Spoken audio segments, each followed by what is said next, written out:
ચૈતર વસાવાના પત્ની શકુંતલાબેન વસાવા સહિત 5 લોકોને ગુજરાત હાઈકોર્ટ દ્વારા જામીન મંજૂર કરવામાં આવ્યા છે। જામીન મળ્યા બાદ આમ આદમી પાર્ટીના પ્રદેશ પ્રમુખ ઈશુદાન ગઢવી સહિત પાર્ટીના અનેક આગેવાનો અને કાર્યકરો જેલ પહોંચ્યા હતા અને જામીન પર મુક્ત થયેલા તમામ લોકોનું સ્વાગત કર્યું હતું। ઈશુદાન ગઢવીએ જણાવ્યું કે સત્ય પરેશાન થઈ શકે છે પરંતુ પરાજિત થઈ શકતું નથી। તેમણે દાવો કર્યો કે ચેતર વસાવા અને તેમના પરિવાર સામે રાજકીય કારણોસર ખોટા કેસો કરવામાં આવ્યા હતા અને હાઈકોર્ટના નિર્ણયથી સત્યનો વિજય થયો છે। ઈશુદાન ગઢવીએ વધુમાં જણાવ્યું કે આમ આદમી પાર્ટી અને આદિવાસી સમાજ ચેતર વસાવાની સાથે મજબૂત રીતે ઊભા છે। તેમણે વિશ્વાસ વ્યક્ત કર્યો કે ચેતર વસાવાને પણ ટૂંક સમયમાં જામીન મળશે અને તેઓ ફરી આદિવાસી સમાજના પ્રશ્નો માટે સક્રિય લડત આપશે। જે રીતે ચેતરભાઈ અને એમના પરિવાર અને આદિવાસી સમાજના ખેડૂતો ઉપર ખોટી રીતે કેસ કરીને એને તુરંત સજા અપાવવામાં જ્યારે ભાજપે એટલો મોટો રસ લીધો હતો ત્યારે આજે સત્યનો વિજય થયો છે। સત્ય પરેશાન થઈ શકે છે, પરાજિત નહીં।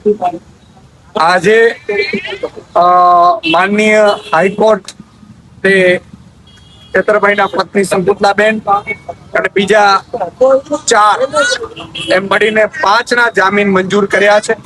આગામી સમયમાં ચેતરભાઈ સહિત જે બાકી રહ્યા છે એમના પણ જામીન મંજૂર થશે, એમને પૂરો વિશ્વાસ છે। આ સમગ્ર કેસ ફરજી બનાવવામાં આવ્યો હતો, ફરજી રીતે જેલમાં નાખવામાં આવ્યા હતા। ચેતરભાઈ ડરી જાય, ચેતરભાઈ આદિવાસી સમાજનો અવાજ ન બને, અવાજ જાગૃત ન કરે આદિવાસી સમાજને અને જળ જંગલ જમીનના મુદ્દા ન ઉઠાવે ને ત્યાં મોટી કંપનીઓ આવી શકે એ માટેનો ભાજપનો ષડયંત્ર હતું, પરંતુ એ ષડયંત્રનું ધ્વસ્ત થયું છે।